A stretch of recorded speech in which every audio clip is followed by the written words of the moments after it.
നമസ്കാരം. ഞാനിപ്പോൾ ഉള്ളത് തൃപ്പൂണിത്തറ ഏറ്റുമാനൂർ റോഡിലാണ്, അല്ലെങ്കിൽ വൈക്കം റോഡിലാണ്.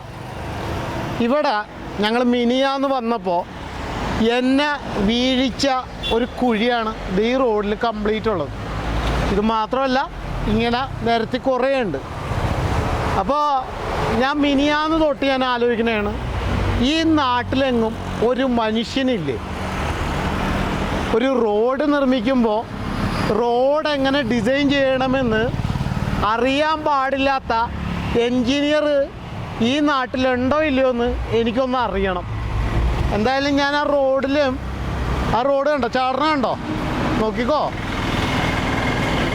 ആ റോഡിൽ പണിത എൻജിനീയർക്കെതിരെയും അതിൻ്റെ ബന്ധപ്പെട്ട അതോറിറ്റിക്കെതിരെയും ക്രിമിനൽ കേസ് കൊടുക്കാനാണ് എൻ്റെ തീരുമാനം. കാരണം എന്നെ മാത്രമല്ല, അതിലെ പോകുന്ന ഓരോരുത്തന്നെയും നടുവടക്കം ചവിട്ടി ഓടിക്കണ സെറ്റപ്പിന്. ഇതേ നോക്കിക്കോ, ചാട്ടം നോക്കി നിങ്ങൾ കണ്ട,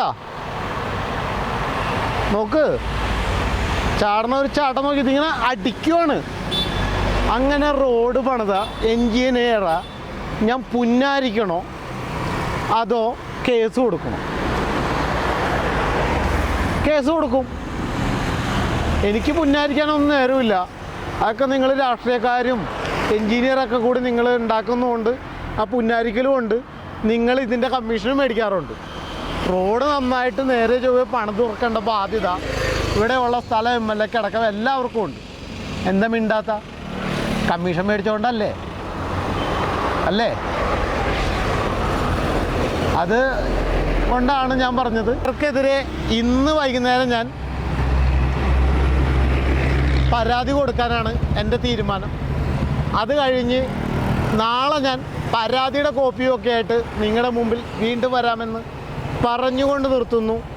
എന്നിട്ട് പറയാം പോലീസ് എന്തൊക്കെ നടപടി സ്വീകരിക്കുമെന്നും എന്തൊക്കെയാണ് സെക്ഷൻ എന്നുള്ളതൊക്കെ നാളെ ഞാൻ പരാതി കൊടുത്തതിന് ശേഷം പറയാം എന്ന് പറഞ്ഞുകൊണ്ട് നിർത്തുന്നു. നന്ദി, നമസ്കാരം.